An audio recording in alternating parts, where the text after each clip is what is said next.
Good morning. कैसे आप लोग? सर्वोदय क्लासेस के यूट्यूब चैनल पे आप सभी का हार्दिक अभिनंदन है। मैं अभिराज आज लेके हम आ चुके हैं आप लोग के बीच 2020 सीरीज का एपिसोड थर्ड, जिसमें आप रीजनिंग के महत्वपूर्ण 20 प्रश्नों का विश्लेषण हम आपको करके दिखाएंगे। अब चलते हैं प्रश्न संख्या 1 की ओर। उससे पहले जो भी लोग मेरे चैनल पे नए होंगे कृपया करके लाइक, शेयर और सब्सक्राइब करना न भूलें। यदि आप फेसबुक पेज पे देख रहे हैं तो आप मुझे फॉलो कर सकते हैं। पहला प्रश्न कह रहा है, कथन और पूर्व धारणाएं। बेंगलोर से दिल्ली तक की यात्रा हवाई जहाज द्वारा शीघ्र तय की जाती है। बेंगलोर से दिल्ली तक की यात्रा हवाई जहाज से शीघ्र तय की जाती है, मतलब जल्दी ही तय किया जाता है। एजम्पशन है, पूर्व धारणा है, बेंगलोर से दिल्ली हवाई मार्ग से जुड़े हैं। अब यहाँ पे देखिए स्टेटमेंट में कह रहा है बेंगलोर से दिल्ली तक की यात्रा हवाई जहाज द्वारा शीघ्र तय की जाती है। जब वहाँ पे जल्दी ही तय किया जाता है, इसका स्पष्ट मतलब है कि बेंगलोर से दिल्ली हवाई जहाज मार्ग से जुड़े हुए हैं। पहला सही है। दूसरा कह रहा है बेंगलोर से दिल्ली तक परिवहन का अन्य साधन उपलब्ध नहीं है, यानी ये गलत हो गया क्योंकि केवल इसको प्रबल दावेदार कर दिया है। यहाँ पे अन्य नहीं है, मतलब कोई दूसरा नहीं है, केवल हवाई जहाज है, इसलिए ये गलत होगा। इसका ऑप्शन नंबर 1 केवल फर्स्ट अंतर्निहित है, यानी केवल फर्स्ट सही है। अगला प्रश्न देखिए, अगला प्रश्न कह रहा है दिए गए प्रत्येक प्रश्न में एक प्रश्न और नीचे दो कथन फर्स्ट तथा सेकंड दिए गए हैं। आपको यह ज्ञात करना है कि कथनों में दिया गया डाटा का उत्तर देने के लिए पर्याप्त है या नहीं। दोनों कथनों को पढ़िए और उत्तर दीजिए। यानी ये जो है डाटा सफिशिएंसी का क्वेश्चन है। डाटा सफिशिएंसी का मतलब होता है आपके पास एक प्रश्न होगा और उसके नीचे दो डाटा होगा। आपको सिर्फ और सिर्फ यही पता करना है जो केवल पहला से आंसर आ जाएगा या केवल दूसरा से आ जाएगा या दोनों से अलग अलग आ जाएगा या दोनों से नहीं आएगा या दोनों मिला के आएगा। अब यहाँ अजय कह रहा है 50 विद्यार्थियों वाली कक्षा में ऊपर सुमित क्रमांक क्या है। टोटल नंबर ऑफ स्टूडेंट जो है कक्षा में ये आपको दे रहा है 50। तो 50 विद्यार्थी है तो यहाँ 50 नंबर, यहाँ 1 नंबर बना लिए। ये प्रश्न में दिया गया है। पहला डाटा कह रहा है अजय सुमित से 6 क्रमांक नीचे है। अजय कहाँ है? सुमित से 6 क्रमांक नीचे। तो यहाँ पे हम सुमित को दे दिए, सुमित को दे दिए और अजय के बारे में चर्चा कर रहा है। अजय सुमित से 6 क्रमांक नीचे है, तो इससे 6 क्रमांक नीचे कौन होगा? तो ये सुमित होगा, सुमित होगा। और ऊपर यह क्वेश्चन कर रहा है सुमित क्रमांक ऊपर से क्या है, क्वेश्चन पूछ रहा है। और नीचे से 29वां है। अब यहां देखिए और का प्रयोग होगा और जो का प्रयोग होगा। तो और का प्रयोग किसके लिए, जो का प्रयोग किसके लिए? और का प्रयोग पहले वाले के लिए, और यदि यहां पे जो रहता तो जो का प्रयोग सेकंड वाले के लिए। और नीचे से 29वां है, तो नीचे से 29वां कौन है? अजय है। तो नीचे से अजय जो है 29वां है और यहां पे अजय होगा क्योंकि सुमित से 6 स्थान नीचे अजय था।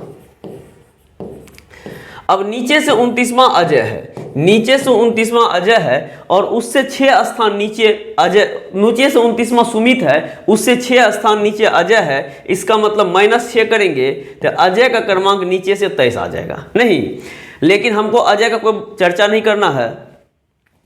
यहाँ पे नीचे से 29वां है अजय, नीचे से 29वां है अजय, ये यहाँ होगा 29वां। अजय नीचे से 29वां है, अजय नीचे से 29वां जब दिया हुआ है तो उससे 6 स्थान ऊपर है कौन? सुमित। उससे 6 स्थान ऊपर है सुमित, तो 29 + 6 करेंगे। 29 + 6 हो जाएगा आपका 35, यानी सुमित का स्थान नीचे से 35 हो गया है। और कुल कक्षा में 50 विद्यार्थी हैं, तो सुमित का स्थान ऊपर से क्या होगा? तो कुल संख्या माइनस दी गई स्थान +1, 35 + 1, 50 में से 35 जाएगा 15, 15 + 1 = 16। ये आपका आंसर आया 16। अब यहाँ पे आपको 16 नहीं लिखना है, यहाँ क्या लिखना है? डाटा एक आंसर देने के लिए पर्याप्त है, डाटा एक आंसर देने के लिए पर्याप्त है। अब बात करेंगे सेकंड डाटा का। सेकंड डाटा क्या कह रहा है? तो यहाँ भी कक्षा में 50 बच्चे हैं, ये प्रश्न में दिया गया है, तो यहाँ दोनों के लिए ये 50 होगा। 50 यहाँ है, 1 यहाँ है। आशु सुमित से 4 क्रमांक ऊपर है। आशु कहाँ है? सुमित से 4 क्रमांक ऊपर। तो सुमित को हम कहीं भी रखेंगे बीच में, और सुमित से 4 क्रमांक ऊपर कौन है? आशु है। 4 क्रमांक ऊपर कौन है? आंसू है, 4 क्रमांक ऊपर आंसू है और नीचे से 35वां है। अब नीचे से 35वां किसके लिए, तो और का प्रयोग क्या है, तो आंसू के लिए। आंसू नीचे से 35वां है, आंसू नीचे से 35वां है और उससे 4 स्थान नीचे कौन है, सुमित है। तो ये सुमित का स्थान नीचे से कितना हो जाएगा, 31 हो जाएगा। सुमित का स्थान नीचे से कितना हो जाएगा, 31 हो जाएगा। अब यहाँ पे कुल संख्या, सुमित का स्थान ऊपर से निकालना है तो कुल संख्या माइनस दी गई स्थान +1। 50 में से 31 जाएगा, 10 में से 1 गया 9, 4 में से 3 गया 1, 19 + 1 अर्थात 20। तभी आंसर 16 आया, अभी आंसर 20 आया।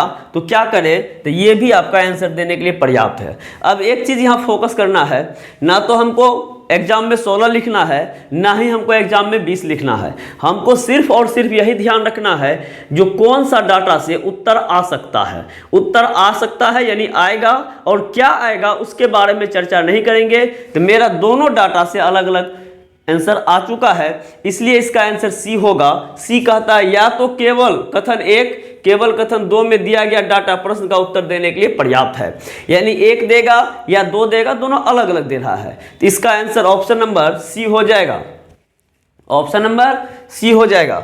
अगला प्रश्न की ओर बढ़ते हैं। अगला प्रश्न कह रहा है, नीचे प्रत्येक प्रश्न या प्रश्न समूह में 2 या 3 कथन और उसके बाद 2 निष्कर्ष फर्स्ट और सेकंड दिए गए हैं। यहाँ पे कथन 3 को दिया गया, निष्कर्ष 2 को दिया गया। ठीक है, आपको दिए गए दोनों कथनों को सत्य मानना है, सत्य मानना है, भले ही वे सब ज्ञात तथ्यों से भिन्न हो। दोनों निष्कर्ष को पढ़िए, फिर तय कीजिए कि कौन सा निष्कर्ष दिए गए कथनों का तर्कसंगत रूप से अनुसरण करता है, चाहे सर्वज्ञात तथ्य कुछ भी हो। यानी यहाँ पे लिख देगा कि सभी बच्चे पागल हैं, तो आप ऐसा नहीं बोलेंगे कि सर सब बच्चा पागल नहीं है। यहाँ पे जो भी लिखेगा सब सही है, कहाँ पे, कथन में। लेकिन निष्कर्ष जो निकालना है ये उसके आधार पर निकालना है, जो कथन में दिया गया बात के आधार पे निष्कर्ष सही है कि गलत है। अब देखिए, कुछ सितारे चंद्रमा है, कुछ सितारे, ये सितारे हो गया, कुछ सितारे चंद्रमा है, चंद्रमा है, सभी चंद्रमा ग्रह है, सभी चंद्रमा जो है ग्रह है, और कोई ग्रह ब्रह्मांड नहीं है। तो ब्रह्मांड यहां पे साइड हो जाएगा। अब यहां कह रहा है सभी चंद्रमा का सितारा होना एक संभावना है। तो जब संभावना का क्वेश्चन पूछे, संभावना पे फोकस करिएगा। संभावना हमेशा फ्यूचर में होता है, इसलिए इसको प्रेजेंट में लाने के लिए सभी चंद्रमा सितारा हैं, सभी चंद्रमा सितारा हैं। यदि प्रेजेंट वाली बात सही तो फ्यूचर वाली बात गलत, यदि यहां से यहां गलत तो ये सही, उल्टा जवाब देना है। तो सभी चंद्रमा सितारा है। तो अब आप देख रहे होंगे सभी चंद्रमा सितारा है, तो ये आपका चंद्रमा है और ये आपका सितारा है। तो ये सारे चंद्रमा सितारा नहीं है, कुछ चंद्रमा सितारे हैं या कुछ सितारे चंद्रमा है। इसलिए यहां से यहां जब प्रेजेंट देंगे तो ये गलत हो गया, प्रेजेंट देंगे तो गलत हो गया, और यदि यहां से यहां संभावना में लेके चलेंगे तो ये मेरा क्या होगा, सही होगा। ऑप्शन 1 सही है। दूसरा कह रहा कोई ब्रह्मांड सितारा नहीं है, कोई ब्रह्मांड सितारा नहीं है। तो ब्रह्मांड आपका यहां है और सितारा आपका यहां है, तो कोई ब्रह्मांड सितारा नहीं है। अब यहां पे देखिए, आपको कह रहा था कोई ग्रह ब्रह्मांड नहीं है, कोई ग्रह ब्रह्मांड नहीं है। अब ग्रह ब्रह्मांड नहीं है और कोई ब्रह्मांड सितारा नहीं है, तो यहां पे जो है सितारा, कोई ब्रह्मांड सितारा नहीं है, ऐसा भी तो ब्रह्मांड का बन सकता है, और ऐसा बनेगा तो हम कह सकते हैं कोई ग्रह ब्रह्मांड नहीं है। इसलिए कुछ सितारा ब्रह्मांड हो सकते हैं, कुछ सितारा ब्रह्मांड हो सकते हैं और होगा ही, इसलिए कोई ब्रह्मांड सितारा नहीं है, ये गलत है। और आपका आंसर ऑप्शन नंबर ए, यानी केवल 1 सही है, केवल ए सही है। यदि सेलुलरिज्म का संपूर्ण चैप्टर, संपूर्ण क्लास करना हो तो चैनल पे दिया गया है, जहां पर भी आप वीडियो देख रहे हैं उसी चैनल पे सेलुलरिज्म नाम से 3-4 वीडियो अपलोड है, वहां पे जाइएगा, आराम से देख लीजिएगा। कोई समस्या हो तो कमेंट कीजिएगा। अगला प्रश्न जो है इनइक्वालिटी का है। इनइक्वालिटी का प्रश्न क्या कह रहा है, निम्नलिखित में से किस अभिव्यक्ति में अभिव्यक्ति के बड़ा Q निश्चित रूप से सत्य हो। तो अब यहां देखिए K से Q के बीच में चेक करेंगे, ये साइन बड़ा बराबर, ये साइन बड़ा और ये साइन छोटा बराबर। तो आपको पता होगा, यदि आप सेलुलरिज्म इनइक्वालिटी के बारे में जानते होंगे, तो एक साइन बड़ा बराबर और दूसरा यदि छोटा बराबर रहता है तो वहां नॉट पॉसिबल होता है। इसलिए पहला ऑप्शन ए कभी संभव नहीं है। बी की बात करते हैं, बी में है बड़ा बराबर, बड़ा और बराबर, ये क्या देगा। अब देखिए बड़ा बराबर और बड़ा हमेशा बड़ा देता है, बड़ा और बराबर हमेशा बड़ा देता है। तो यहाँ हो जाएगा के बड़ा क्यू, के बड़ा क्यू, यहाँ के बड़ा क्यू है, इसलिए इसका आंसर आपका ऑप्शन नंबर बी से आएगा। इनइक्वलिटी भी पूरा दिया गया है, जीरो से आप देख सकते हैं। ये सब जो हम साइन बताए ये किसके बीच में क्या होगा वे वहाँ इनइक्वलिटी में जीरो से बताए हैं। यदि समस्या हो तो चैनल पे देख लें। और जो भी लोग मेरे चैनल पर पहली बार देख रहे हैं और सब्सक्राइब करना भूल गए हैं तो कृपया करके सब्सक्राइब करना ना भूलें। और यदि आप फेसबुक पेज पर देख रहे हैं तो आप मुझे फॉलो और शेयर जरूर करें। चलते हैं प्रश्न संख्या अगला की ओर।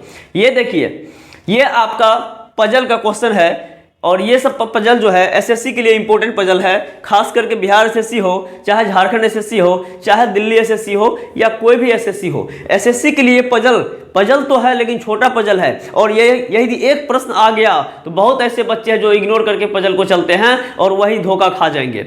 अब यहाँ क्या कहता है देखिए, कह रहा है अमित, विनोद, चेतन तथा दीपक अलग अलग खेल हॉकी, फुटबॉल, चेस तथा क्रिकेट खेलते हैं।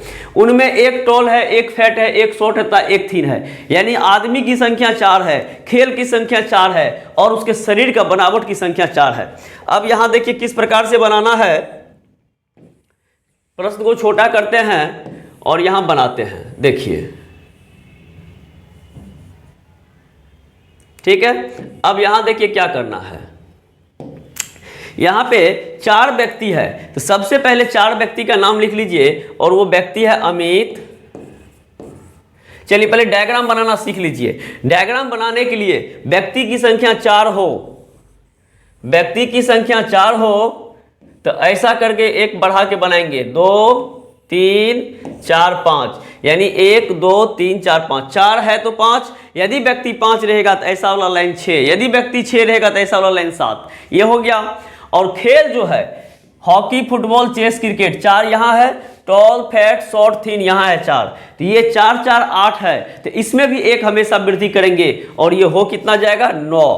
तो 1 2 3 4 5 6 7 8 और 9, 1 2 3 4 5 6 7 8 9 हो गया। ठीक है। अब यहां पे देखिए 9 हो गया तो 4 आदमी बीच में डालना है, यानी राइट साइड भी 4 ये कॉलम 1 2 3 4 खाली और 1 2 3 4 लेफ्ट में भी खाली। अब यहां बीच में नाम दीजिए, नाम है इसका अमित, नाम है क्या अमित। उसके बाद कौन है चेतन, चेतन। उसके बाद कौन है विनोद और उसके बाद कौन है दीपक। ये 4 व्यक्ति का नाम लिख दिए। अब कहता है खेल तो यहां लिखिए हॉकी, यहां लिखिए फुटबॉल, क्या लिखिए फुटबॉल, यहां लिखिए चेस और यहां लिखिए क्रिकेट, क्या लिखिए क्रिकेट। इधर लिखिए टॉल, इधर लिखिए फैट, इधर लिखिए थीन और इधर लिखिए शॉर्ट। ठीक है। अब यहां तक जब आप कर लिए तो समझिए विजय प्राप्त कर लिए प्रश्न पे, क्योंकि वेन डायग्राम में पजल में डायग्राम ही मस्त होता है। डायग्राम बनाना सीख लिए, पजल पे कब्जा का पा लिए। तो यदि आपको पजल का भी डायग्राम चाहिए जीरो से तो आप लोग एक बार कमेंट करेंगे। अब चलते हैं इसमें कहता क्या है। कहता है अमित तथा दीपक टॉल नहीं है। अमित और दीपक के बीच में चर्चा हो रहा है, जो अमित तथा दीपक क्या नहीं है टॉल नहीं है। तो अमित और दीपक टॉल नहीं है तो अमित के सामने टॉल काट दीजिए और दीपक के सामने भी टॉल काट दीजिए।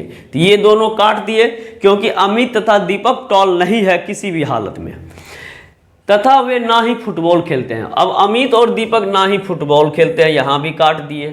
फिर कहता है हॉकी खेलने वाला फैट है। ये कंडीशन होता है, हॉकी खेलने वाला क्या है फैट है। इसको पॉइंट बना के लिख लीजिए, बाद में देखेंगे। हॉकी खेलने वाला फैट है, यानी कहने का अर्थ हुआ जो व्यक्ति हॉकी खेलेगा वो फैट होगा या जो व्यक्ति फैट होगा वो हॉकी खेलेगा, ये कंफर्म है। हॉकी खेलने वाला फैट है, क्रिकेट खेलने वाला थीन है। क्रिकेट खेलने वाला ये आपका थीन है, ठीक है, ये भी सही है, ये भी सही है। क्रिकेट खेलने वाला थीन है तथा चेस खेलने वाला टॉल नहीं है। अब यहां कह रहा है चेस खेलने वाला टॉल नहीं है, यानी चेस जो खेलेगा वो कभी टॉल नहीं होगा। चेतन तथा दीपक थीन नहीं है। चेतन और दीपक थीन नहीं है, तो चेतन थीन नहीं है और दीपक थीन नहीं है, काट दिए। विनोद दौड़ नहीं सकता है। सबसे इंपॉर्टेंट पॉइंट ये प्रश्न में यही लास्ट वाला पॉइंट है, जो विनोद दौड़ नहीं सकता है। अब यहाँ रीजनिंग पढ़ते हैं तो रीजनिंग का प्रयोग करेंगे। किसका प्रयोग करेंगे? रीजनिंग का। रीजनिंग में जानते हैं कि दिमागे का यूज होता है। अब यहाँ कहता है कि विनोद दौड़ नहीं सकता है, इसका स्पष्ट मतलब है जब विनोद दौड़ेगा नहीं तो विनोद क्या खेलेगा? तो कहेंगे चेस खेलेगा। क्यों? क्योंकि क्रिकेट में दौड़ना है, फुटबॉल में दौड़ना है, हॉकी में दौड़ना है, और विनोद जो है पैर से विकलांग है, तो जब वो दौड़ नहीं सकता तो बेचारा बैठाड़ी में खेलेगा क्या? तो खेलेगा चेस। तो जब विनोद चेस खेलेगा और 4 व्यक्ति है, 4 खेल है, तो विनोद फुटबॉल नहीं खेलेगा, विनोद हॉकी नहीं खेलेगा, विनोद क्रिकेट नहीं खेलेगा, ये कन्फर्म है। क्योंकि 4 व्यक्ति 4 खेलते, एक को एक हिस्सा, विनोद अपना हिस्सा चेस ले लिया है, तो अब क्रिकेट, फुटबॉल और हॉकी खेलेगा नहीं। और दूसरा बात ये भी है जी, एक व्यक्ति को एक खेल मिलता है। अब यहाँ विनोद जब चेस खेल रहा है तो चेतन के लिए चेस बचेगा नहीं, क्योंकि एक व्यक्ति एक खेल। अमित के लिए भी चेस नहीं मिलेगा, बचेगा, और दीपक के लिए भी चेस नहीं बचेगा। यानी कहने का अर्थ हुआ, यदि कहीं पे एक निशान सही लग जाए तो बाएं दाएं ऊपर नीचे पूरा गलत कर दीजिए, ठीक है। अब उसके बाद कह रहा है, यहां तक हो गया। अब आप देख रहे हैं कि फुटबॉल वाले में 3 व्यक्ति ऐसे हैं जो नहीं खेलना चाहते। कौन कौन? अमित कहता हम नहीं, विनोद कहता हम नहीं, दीपक कहता हम नहीं, और 4 आदमी में से एक आदमी को हर हाल में खेलना है। तो 3 तो पहले मना कर चुका है। अब लास्ट में चेतन बचा, तो इसको हम सही करेंगे, और जैसे ये सही हो जाएगा, अब उसके बाद क्या होगा? जब ये सही हो गया तो अब यहाँ पे देखिए, ये सही हुआ तो ये गलत, ये गलत। क्यों गलत? क्योंकि चेतन जब फुटबॉल खेलेगा तो चेतन को हॉकी नहीं देंगे, चेतन को क्रिकेट नहीं देंगे, ये हो गया। अब यहाँ पे देखिए, ये 3 पॉइंट आपके पास था जिसको एक्सप्लेन करना है लास्ट में। ये हमेशा पजल में 2-3 पॉइंट रहेंगे, उसको लिख के रख लेना है। अब कह रहा है चेस खेलने वाला टॉल नहीं है। चेस खेलने वाला आपका मिल चुका है। कौन मिल चुका है? तो चेस खेलने वाला विनोद। विनोद कहता है टॉल नहीं है, यहाँ पे विनोद कहता है टॉल नहीं है। अब आप देख रहे होंगे टॉल में जो है 3 आदमी मना कर चुका है, और वो अमित है, विनोद है और दीपक है, टॉल मना कर चुका है। इसका मतलब चेतन को हर हाल में टॉल होना पड़ेगा। ये टॉल होगा तो ये गलत, ये गलत, क्योंकि ऊपर नीचे पहले खत्म था, बाएं कोई बॉक्स नहीं था, राइट में तीनों काट दिए। अब यहाँ टॉल कौन हो गया? टॉल हो गया आपका चेतन, ठीक है। तो नीचे वाला पॉइंट क्लियर हो गया। चेस खेलने वाला टॉल नहीं है, तो चेस खेलने वाला को टॉल नहीं करना है, चेस खेलने वाला को टॉल नहीं करना है। और चेस खेलने वाला आपका था कौन? विनोद, तो विनोद टॉल नहीं है, ठीक है। अब यहाँ देखिए, इसमें हो गया, इसमें हो गया। अब यहाँ पे हमको हॉकी और फैट, हॉकी और फैट है। ये हॉकी और फैट में क्या करना, देखिए हॉकी और फैट है। हॉकी ये खेल सकता है और हॉकी ये खेल सकता है। फैट ये हो सकता है, फैट ये हो सकता है, दोनों हो सकता है। इसको अभी रहने दिया जाए। अब उसके बाद देखिए, हॉकी फैट दोनों खाली है। और क्रिकेट थीन, क्रिकेट कौन खेल सकता है? क्रिकेट ये खेल सकता है, क्रिकेट ये खेल सकता है। थीन जो है ये नहीं हो सकता है, ये हो सकता है। अब आप देख रहे होंगे दीपक क्रिकेट खेल सकता है लेकिन थीन नहीं हो सकता है। तो जब ये थीन नहीं होगा, इसका मतलब इसको क्रिकेट भी नहीं खेलने देंगे। क्यों नहीं देंगे? क्योंकि जो क्रिकेट खेलेगा वो थीन होगा। तो दीपक के पास 2 ऑप्शन है, या तो हॉकी खेल सकता है या क्रिकेट खेल सकता है। तो क्रिकेट खेलेगा तो यहाँ थीन होना चाहिए, जो कि पहले से खत्म है। इसका मतलब है दीपक कहता है भैया हम थीन नहीं है। जब ये थीन नहीं है तो ये क्रिकेट हर हाल में नहीं खेलेगा। क्या होगा? हर हाल में नहीं खेलेगा। और जब ये क्रिकेट नहीं खेलेगा तो इसके पास लास्ट और लास्ट एक ऑप्शन बचा, क्या? हॉकी। ये सही होगा तो ऊपर वाला अपने आप गलत हो जाएगा। और जब ये हॉकी खेलेगा तो हॉकी खेलने वाला फैट है, तो ये यहाँ फैट सही करेंगे तो ये अपने आप गलत हो जाएगा। और ये सही तो ये गलत, ये गलत। अब आप देखिए, पहला चीज़ तो हो गया। अब क्रिकेट और थीन, क्रिकेट कौन कौन खेलेगा? क्रिकेट सिर्फ और सिर्फ इसी के लिए बचा हुआ है। तो ये जब क्रिकेट खेलेगा तो ये थीन हो जाएगा, ये थीन हो जाएगा तो शॉर्ट नहीं और यहाँ नहीं। अब यहाँ देख रहे हैं शॉर्ट में 3 व्यक्ति मना कर रहा है और चौथा एक लास्ट ऑप्शन है, तो इसको सही कर दीजिए। सही कर दिए। अब यहाँ से यहाँ 1 सही, 2 सही, 3 सही, 4 सही। अब इधर भी 4 सही होगा। इसमें लेफ्ट राइट देखिएगा, यहाँ से यहाँ 1 सही, 2 सही, 3 सही, 4 सही। ऊपर से नीचे 1 सही, 2 सही, 3 सही, 4 सही। यानी ऊपर नीचे देखिए चाहे बाएं दाएं देखिए, एक ही सही आना चाहिए। क्या होना चाहिए? एक ही सही आना चाहिए। अब यहाँ कह रहा है पहला क्वेश्चन, जो क्रिकेट कौन खेलता है। अब यहाँ पे जब दे रहा है क्रिकेट कौन खेलता है, तो आप बता सकते हैं क्रिकेट कौन खेलता है। तो क्रिकेट खेलने वाला आपका जो व्यक्ति है वो अमित है। क्रिकेट खेलने वाला आपका व्यक्ति है वो अमित है, यानी 5 का डी। अगला कहता है हॉकी कौन खेलता है। हॉकी कौन खेलता है? हॉकी खेलने वाला आपका दीपक है, ऑप्शन नंबर ए, यानी 6 का ए। फिर कहता है थीन कौन है। थीन कौन है? देखिए इधर थीन आपका है अमित। थीन कौन है? अमित। तो थीन में Amit, option number B. Fat कौन है?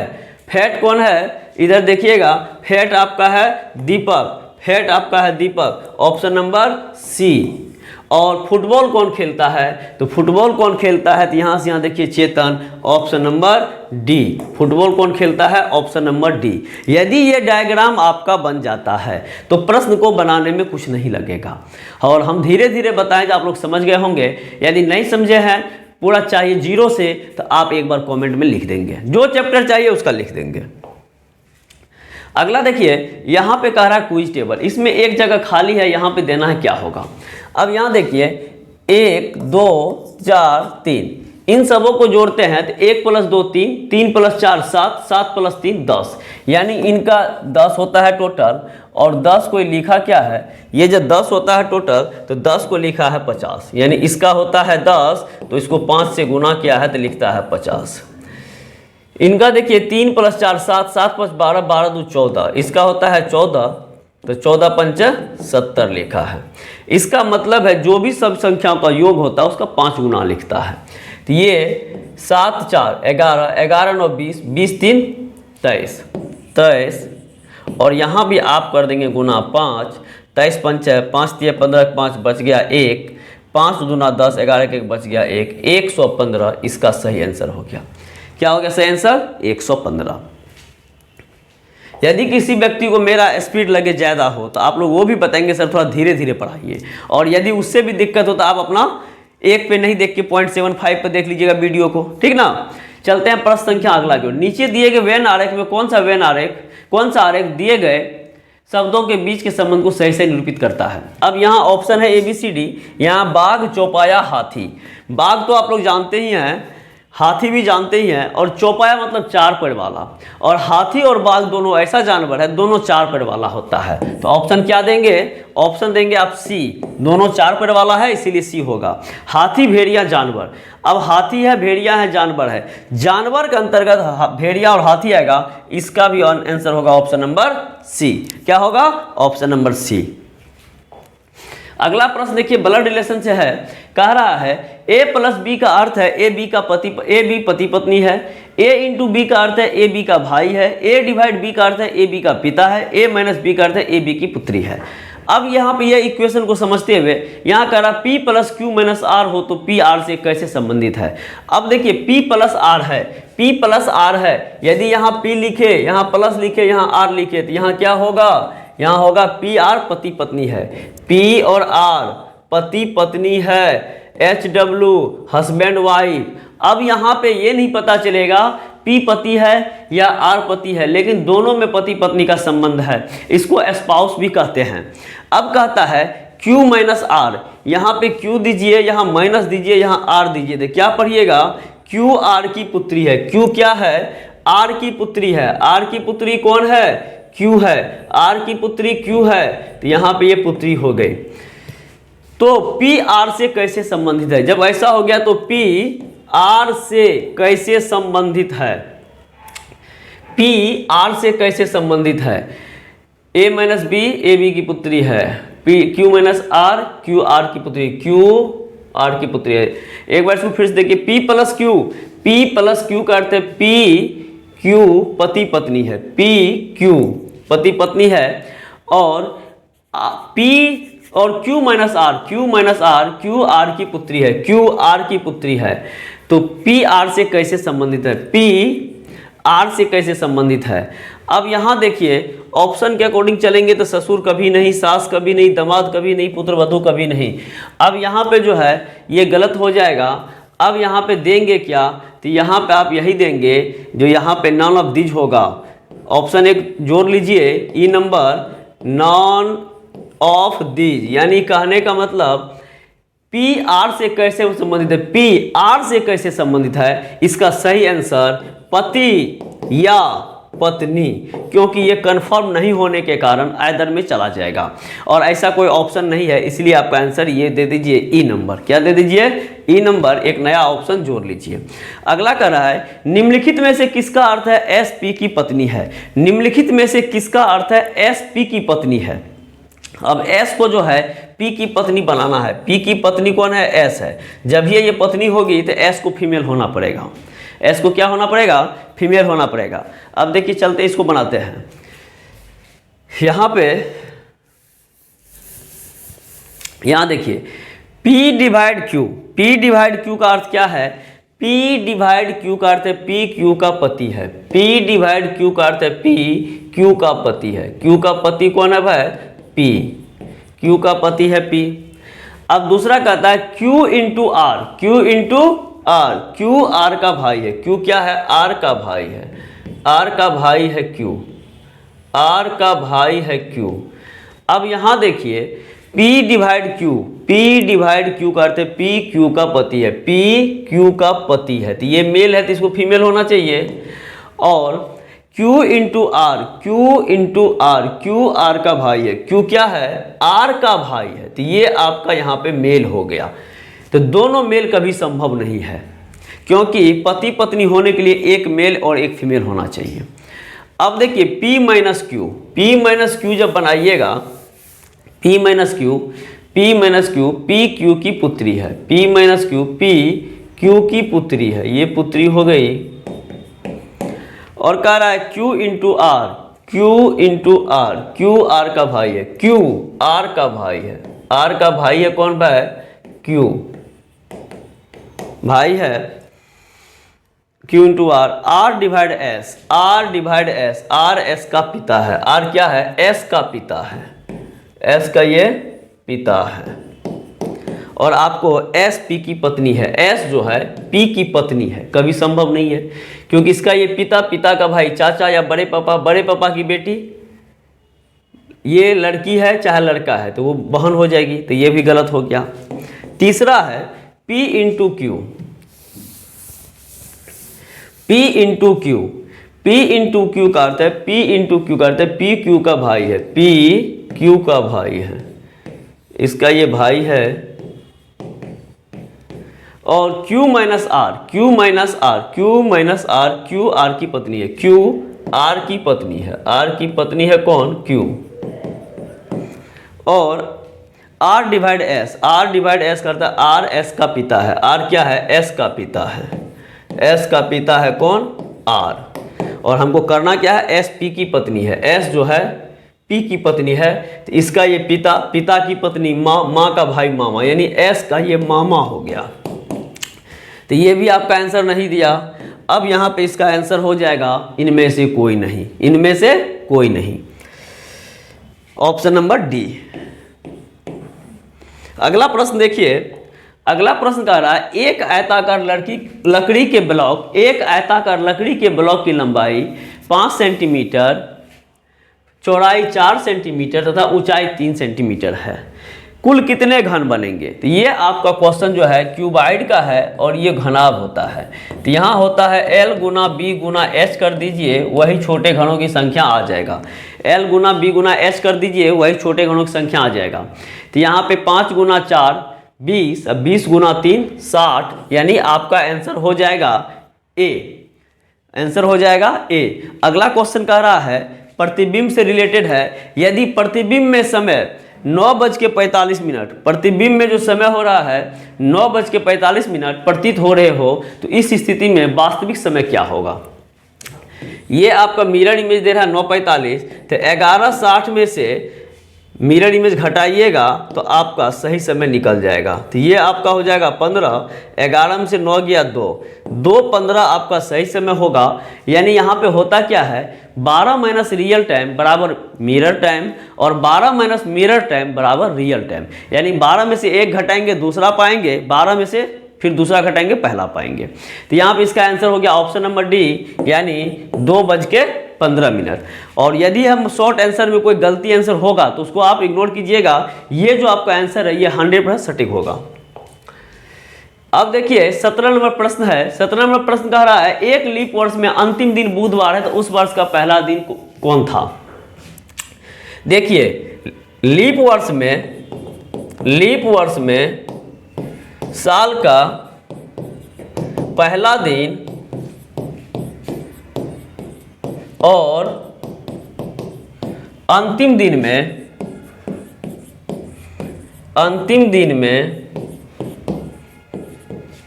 एक दिन की वृद्धि होती है। यानी कहने का मतलब है, एग्जाम्पल के तौर पे यदि ऐसा कहे 1/1/2000 सोमवार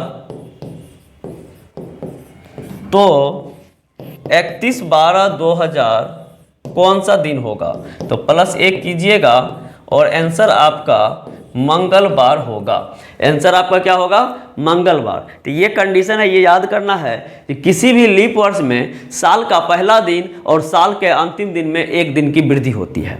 और साधारण ईयर यदि रहे तो साल का पहला दिन और साल का अंतिम दिन सेम होता है।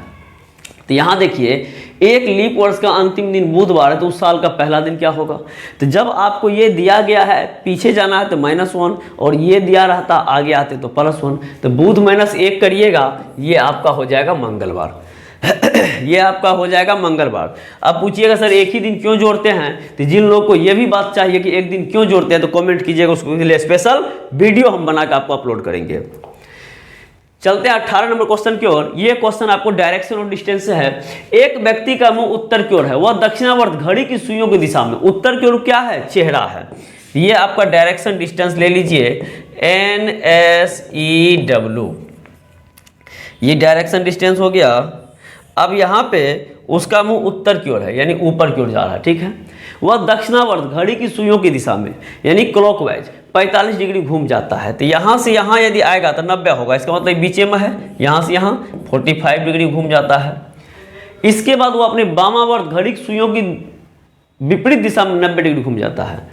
अब यहाँ देखिए यहाँ 45 हुआ, यहाँ से यहाँ पुनः आएगा तो ये भी आपका 45 होगा। यानी अब आपको जो है इसको यहाँ आना पड़ेगा, तो ये यहाँ पहुँच जाएगा, 90 हो जाएगा। अब उसका मुख किस दिशा में है, तो ये नॉर्थ है, ये वेस्ट है, यानी ये उत्तर है, ये पश्चिम है। तो इसका आंसर क्या होगा, इसका आंसर हो जाएगा बी नंबर उत्तर पश्चिम। क्या हो जाएगा, बी नंबर उत्तर पश्चिम। अगला प्रश्न है शब्द फादर के लिए कितने अक्षर युग्म हैं जिनके बीच उतने ही अक्षर हैं जितने उनके बीच अंग्रेजी वर्णमाला में होते हैं, ठीक है।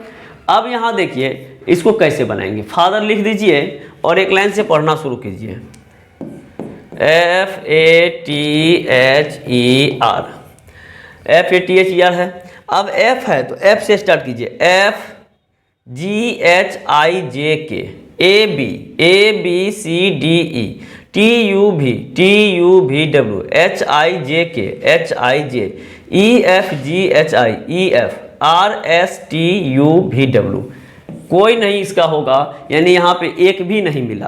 कैसे खोजते हैं, जैसे हम FGHIJK पढ़ते हैं तो जो मेरा मुंह का साउंड है, उच्चारण है, और यहाँ भी वो सेम होगा तो एक आंसर होता है। तो F के बाद G हम पढ़े, यहाँ A है, H पढ़े T है, I पढ़े H है, J पढ़े E है, K पढ़े R है। तो कोई मैच नहीं कर रहा है, इसी तरीके से बना लेना आगे और पीछे।